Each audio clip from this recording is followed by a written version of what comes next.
is already the case. The gate opens at open of business for Slag, and it closes at the close of business for Slag. But if I'm mistaken, am I mistaken? No? Yeah, closes at close of business. But you couldn't change those hours are written into the lease? Their right to access and egress that is in accordance with Saanich bylaws. They could open it until 9 p.m. according to the operating hours with Saanich bylaw of the zoning of the property. I can't change that, not unless there's a change within Saanich's bylaws, or not unless again they've got infraction with a Saanich bylaw. Okay. Thank you. I'm going to put the question to staff now.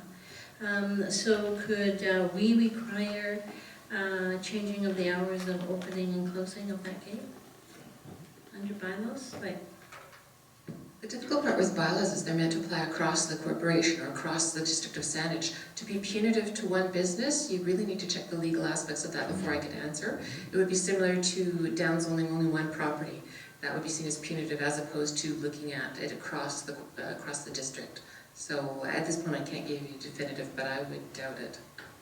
I was just thinking, I know in certain shopping areas, we restrict, like for noise, we restrict when deliveries can happen. So what you're saying is if we tried to change this particular one, it'd impact everyone? Yes, or alternatively, I would be looking at a legal scenario for you where potentially we could just address either this specific property, which I think is doubtful, but I'd want to explore, or at least these types of properties. But you'd have to look, obviously, at the impacts you'd have on other businesses. Okay, thanks. Councillor Saunders. Thank you. Through you to staff. Mr. Dansky, the director, about these painted doors on the building, would that not fall under the mural bylaw? Sorry, I didn't hear you. The painted doors under which bylaw? The murals. About a mural, because they're not real. They're painting. If I might clarify, they're not painted doors. They're real doors that are applied to the building as though to appear as though they're accessible, but they're not. Similar to if you've driven on Douglas Street and past, maybe it's Blanchard, past the U-Haul. I've seen it on Blanchard with the big dog. Right. That was a painted. Also a mural? Is that yeah. Would not be a mural. Thank you.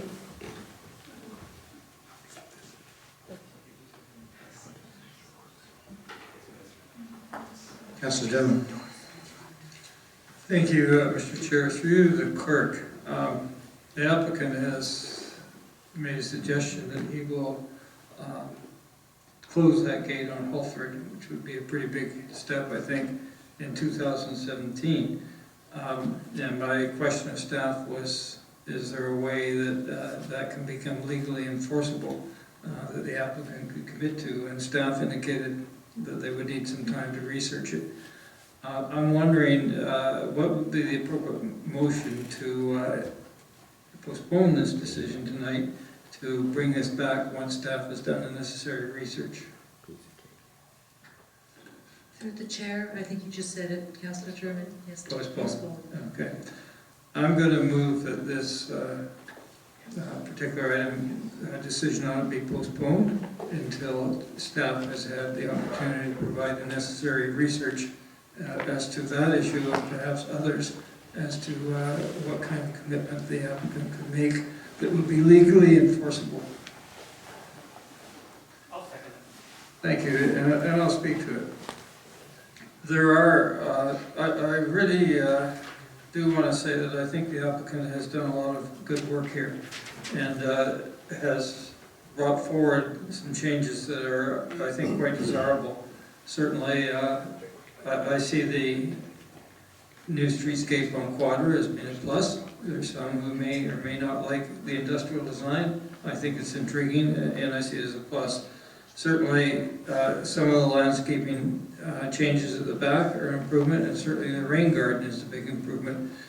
I would agree, I've done some research on this in the last day or two, and I would agree with the applicant that self-storage units generate a very small amount of traffic, and in that respect, that's probably a plus as well.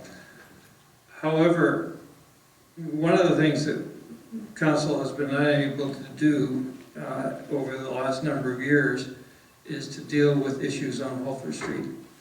And one of the things I think, unfortunately, was never established in the past when you put in an industrial use next to a residential use, I think you have to manage the transition properly. I guess when this first went in, there was a developer of the building at the time who was going to put a use to it that was going to be very unobtrusive, and that worked well. But unfortunately, things don't stay the same, and the status of the building, its occupants over time has changed. That is not an issue that I can really decide a development permit on. I've got to decide the development permit on whether or not the variance is requested and all those other things are defensible. However, I think it is quite critical to this council's decision and to the residents of Holford that if the applicant is willing to indicate that he will close the gate at 2017, that council secure for the residents of Holford that as a legally enforceable guarantee, if they can do it. And I'm not trying to say I don't trust the applicant. No, that's not the case at all. It's simply that we have an obligation to get that on behalf of the people of Holford. So I think if there was a short delay while we found out whether or not that could be accomplished, that indeed would be worthwhile. Thank you. Thank you. I appreciate the guidance of Councillor Dermott suggesting this way forward, because I certainly don't feel comfortable making a decision tonight after what we heard. I love the idea of self-storage. I think it's great, but there's so many other concerns that are being made that I'm just not comfortable making a decision, and I like to make decisions. So I would also encourage you, Mr. Milne, during this break, to engage again with the residents. Nothing bad will happen from that. It will only be seen as a positive. I would encourage you to talk to your colleagues at SLEG and just express to them what's going on and the harm that they're causing. And I'm assuming you've already had the discussion. You're going to be gone in 2017. So, and I'm sure they probably would like to stay. So just having those conversations, that tonight's pause isn't just do nothing for the next 3-4 weeks, whatever it's going to be, but please engage with the residents and the stakeholders in the neighborhood. And I look forward to this coming forward and finding a way for this to fit into the neighborhood, but I don't think it does right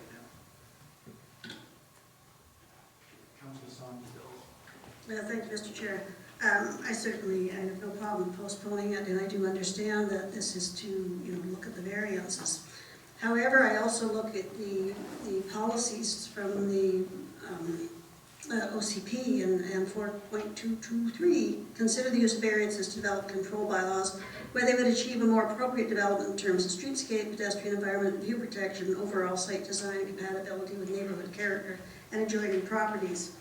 And I certainly don't find that's the sense here. So I'll talk about that, but I also want to talk about I feel for the people in Holford. I hadn't heard from you for a long time. I thought maybe things had been resolved. Obviously not. And, the trucks coming and going all night long, and I do feel that the applicants, that there's 2 doors, and I do feel that there's a sense that you could control one of those. I like the idea of what we're postponing to look at that, but I do feel it's not the issue about the storage lockers. There were storage lockers on the adjacent property for years down where I think there's a carpeting company or something now.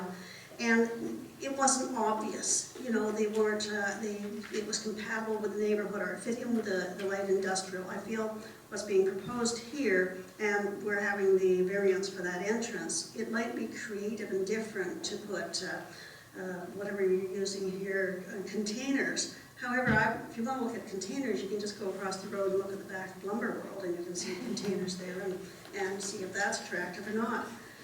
So I think there's a lot of this issue about, does this fit in with the neighborhood? And I know Councillor Dermott and myself, we both participated in the charrette for this neighborhood and the action plan, which didn't come further forward. And this Coca-Cola building, as it's always been called, has been an attractive building, concrete or not, but with the ivy in this community.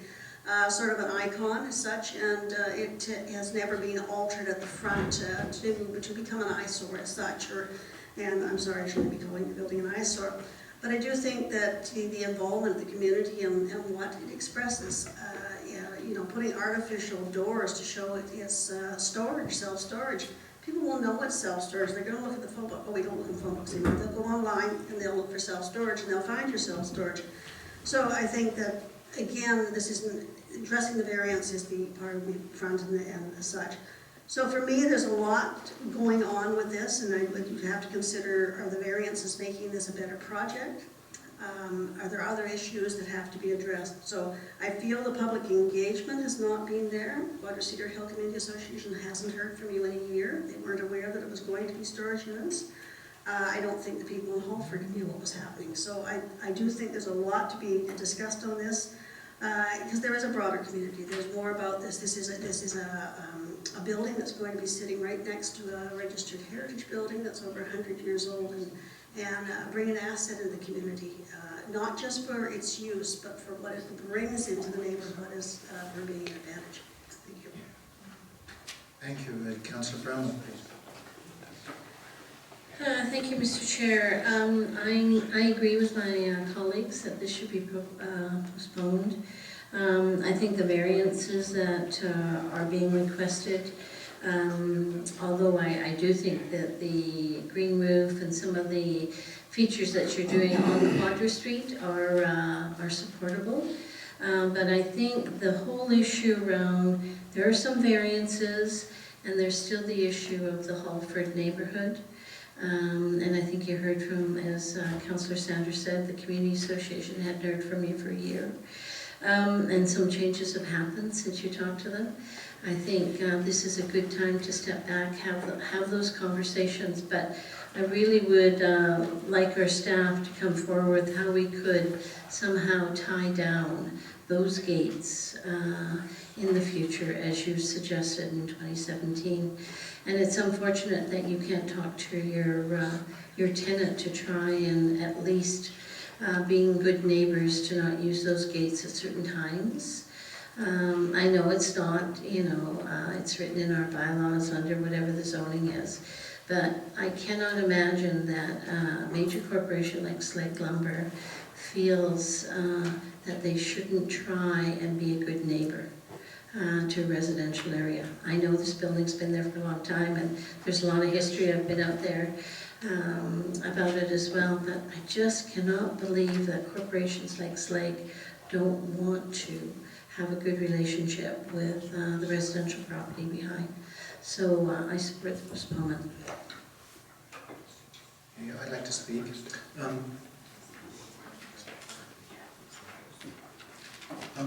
So I think it's optimism in this room for the residents on Fulford, because at some point in the not too far future, it does sound like instead of Sleggs being there, you'll have a low impact storage business there. And we've heard the numbers. It's way different to Sleggs. However, there is a process going forward, and the lease doesn't run out until 2017, but I wonder when in 2017? January, December? I can't confirm with you, I'll have to double check with my father. I'll guess the middle of the year. So it's about 20 months still to go. So perhaps, I don't know, I'm speculating, is there an opportunity for Sleggs to not have their high beams on coming out of the gate? Can they put some driver, I'm not finished. Can they put some driver instructions there to use gear sets that do not roar? Can they reduce their speed on that street? And can they be asked to show good citizenship for their neighbours? What do you think? Yes, all of these requests have actually been made to Sleggs, despite the driver instructions. The corporate Slegg is, I'm sure, as you may be aware, was purchased by a larger organization. It's no longer owned by, it was Ron and Bob Slegg. But the Slegg has, at a corporate level, very engaging with us. They make all sorts of promises as to how they will deal with their staff, and I've spoken directly with their staff on site. But there seems to be something falling short in between what I'm hearing from the people with sort of Slegg's corporate entity and with the actual staff on the ground. And a lot of these problems are not with Slegg in particularly, it's unfortunately with the subtrades that are customers of Slegg's. We can ask Slegg to talk to their customers, we can speak directly with their customers, but it seems to fall on deaf ears. A lot of these tradesmen are getting the materials at 6:30 in the morning and they can't bill their hourly until they get to the job site. So they're burning out around that corner and they're trying to get to the job as soon as possible. So, the efforts have been made on our part to try and engage with SLEG, and with the previous owners it was a little easier because they were more local, but with the current owners it seems to fall on deaf ears. Certainly hearing you talk here shows that there is an engagement on your part to be a good neighbour to residents in Holford. To staff, what is the bylaw start time for corporations like SLEG? I remember correctly at 6 a.m. So we do have a motion to the floor. I'll call the motion, which I believe is to postpone. And is there any time limit on that? No, until staff is able to bring back necessary information. Call the motion, those in favour? Thank you. Chair, I have a follow-up motion, if I can. Yep. Please, Mr. Mayor. Thank you. There was a great body of work in this blue binder that was passed to us, and I'm having trouble crafting the exact wording, but I think it would be a show of goodwill for the neighborhood to direct staff to look at the setback issues and the bylaw infractions that have been alleged in this report. Is there a second? I'll second that.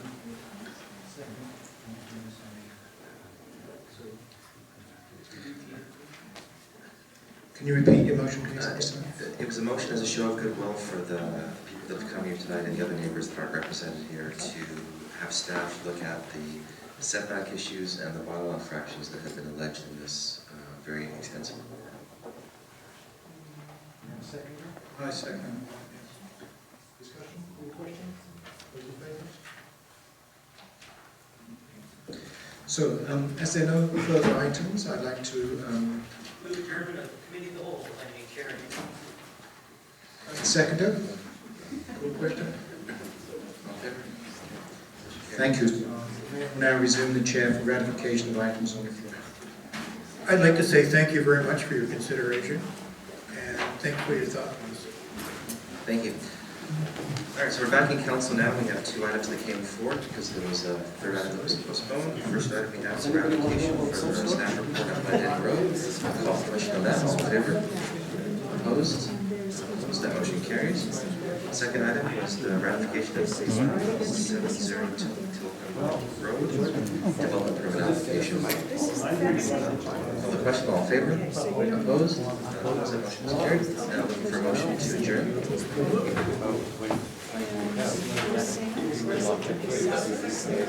Seconded by Councillor Haynes. Call the question. All in favor? Opposed? None opposed. Motion is carried. Council is, session is closed. Thank you so much.